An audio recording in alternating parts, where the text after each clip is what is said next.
The question we want to put to all of you is, why go to the trouble of building a wall that you're going to have to take down before you can get to where you want to go? It's like, let me just build this little barricade for the purpose of clarification, and then I'll knock it down. So just be aware of how you're phrasing things, how you're focusing your thoughts into sentences is a big part of the way you construct differently than you mean to.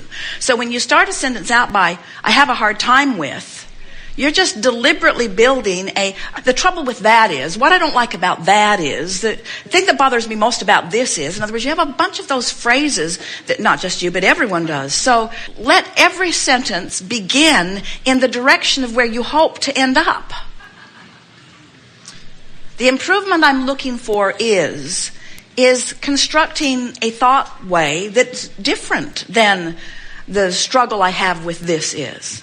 You see what we're getting at? Usually the easiest way to release resistance on any subject is to take a hiatus from the subject. Because if you're having a hard time letting loose of it, it means it's specific. And the only reason it remains specific is because it's been getting quite a bit of recent traffic. Quite a bit of recent attention. So if you can do something about diffusing the attention by saying things like, well, I don't have to think about that now, and I'll just put that on the back burner. And I know I've got the new and improved version of that in my vortex that's working its way out. And there isn't anything for me to do right now about that anyway. And when I take effort from the standpoint of the vibration that doesn't match it, it's just counterproductive anyway. So I think I'll just chill on this. Aren't those good statements? Later gator. Esther says later gator.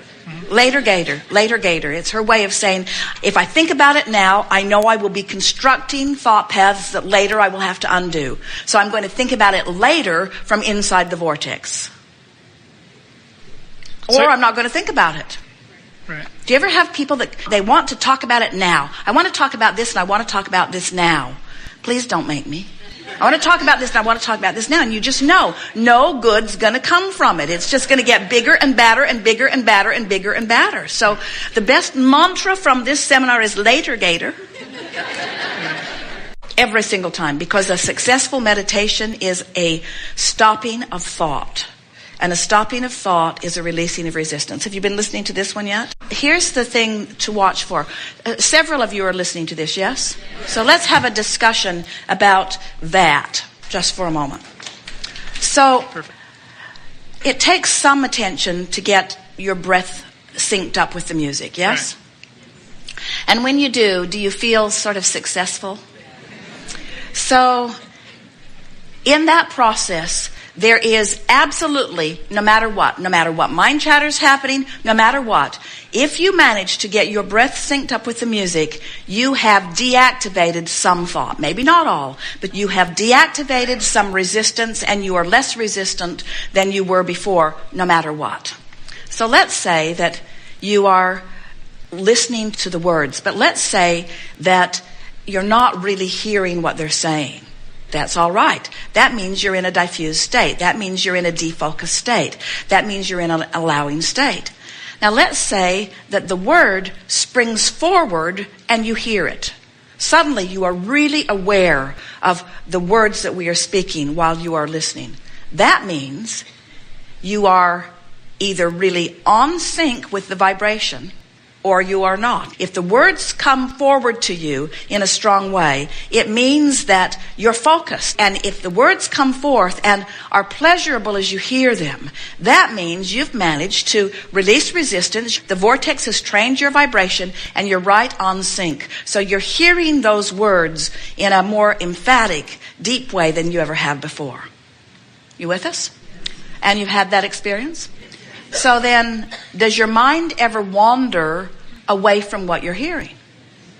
When that happens, if you will be aware of how the thought feels, in other words, when your mind wanders, if it's pleasurable, then that means the vortex trained you to a higher frequency, and now law of attraction is gathering some thoughts that are on that frequency, and you've queued yourself up for the potential of a really good idea flowing into your experience. Do you ever find yourself just having to jump right out of the meditation because you want to go write something down? That's what happened. The meditation trained your vibration upward. You got in rhythm with what what's in your vortex, and now what's in the vortex is revealing itself to you in the form of good ideas, you see. Jerry and Esther, as they first began listening to the recordings, they found their mind was quieted, and then they found that their mind was moving, which meant that they got onto the wavelength of their vortex right away, and now the vortex is feeding information to them. All of that is a very good thing. In other words, we're not trying to teach you to have a quieted mind. We're trying to teach you how to have no resistance. But the path for most people to no resistance is a quiet mind, because it's easier to teach you to have no thought than to have pure positive thought. So then they noticed that they were having a little mind chatter. And it happened to both of them on the same day, in the same moment. And when they came out of meditation, they said to each other, "Was your mind moving around?" And the other one said yes. And then they said, "We need to talk to Abraham." And we said, "You have achieved vibrational alignment with who you are, and now you're picking up on things that match that from inside your vortex." That is co-creation at its best. So then they noticed that when they listened to the general well-being meditation, right into the vortex, and it was blissful. When they listened to the financial one, right into the vortex, it was blissful. When they listened to the physical wellness, right into the vortex, and it was blissful.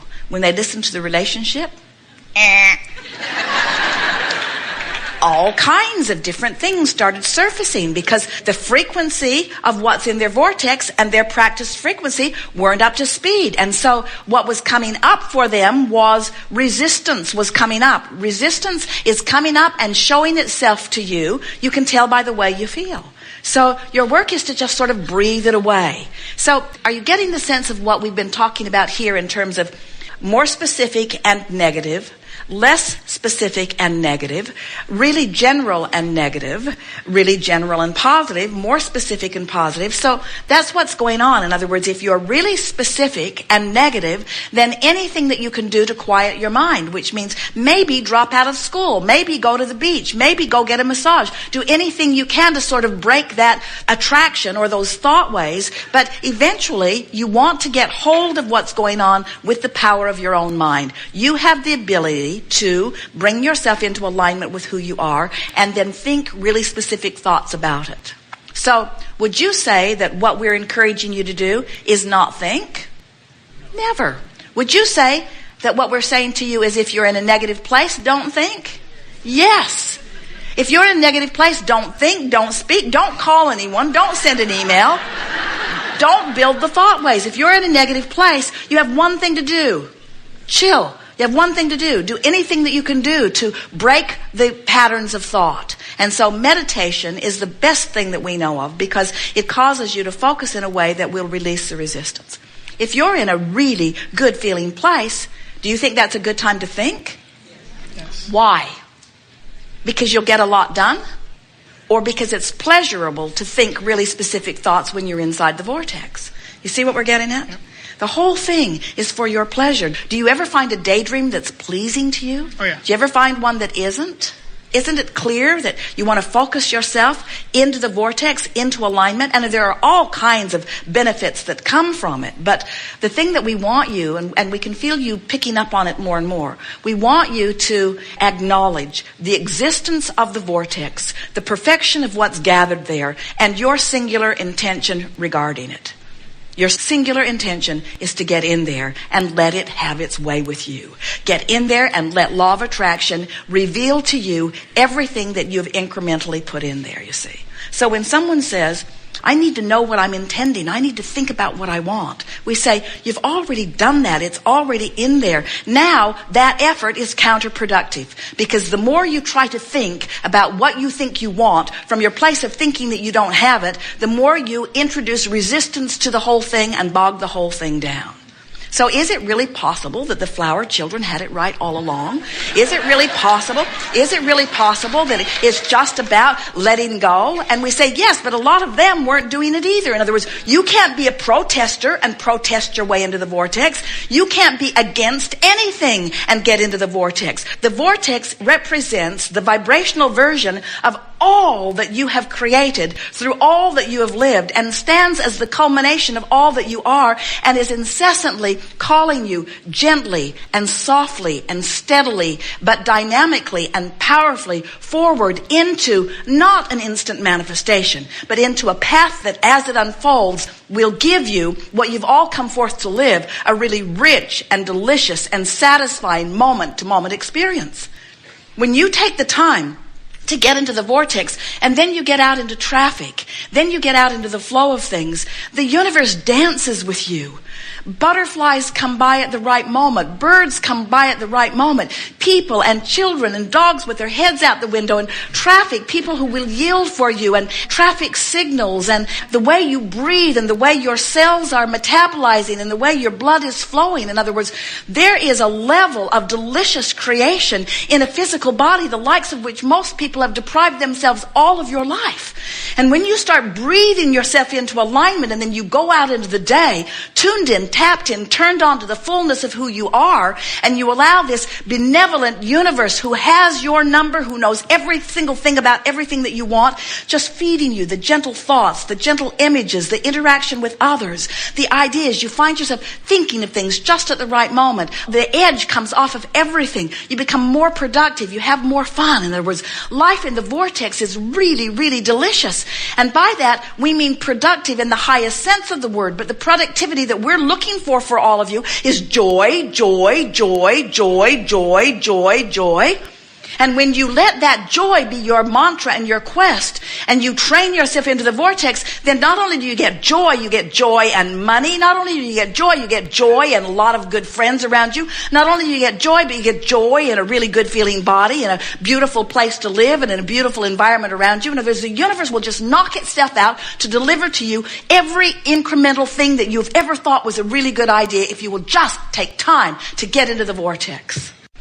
We've enjoyed this interaction more than words can convey.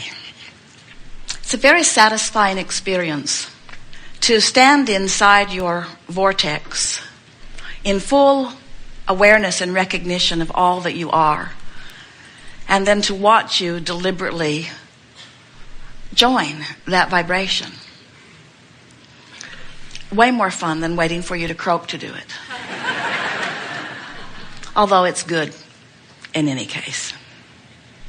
It has been our desire to convey to you here today the ease that's available to you that you haven't been tapping into.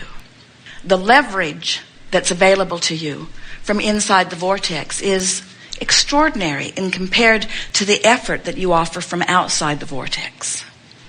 You have a cooperative universe. This is the energy that creates worlds. This is the same energy that keeps your planet spinning in its orbit in perfect proximity to other planets. This is the same attention and interest and love that is available to you all day, every day. We know that we have conveyed with great persuasion the existence of the vortex, and we can feel your ownership of it. In other words, we know you get it intellectually. And today has been our favorite day ever of demonstrating how easy it is to get into the vortex, how easy it is to milk the vortex, and how easy it is to slip from it without even noticing that you have done it. In other words, you will never again move in and out of your vortex without being aware that you're moving in and out of your vortex. The question really is, how deliberate are you going to be about the moving into the vortex, and how aware are you going to be as you move out of the vortex? That's really what we want this conversation to have produced within you. The true power lies in the silence between the words and the vibrational rhythm between the thoughts and the ease between the effort and the peace between the trying. The true power is in the allowing of the universe to yield to you what you've already queued up for it. So think as long as it's fun, and try as long as it's easy, and speak as long as it feels good, and otherwise, take a nap. There is great love here for you. And as always, we remain in the vortex.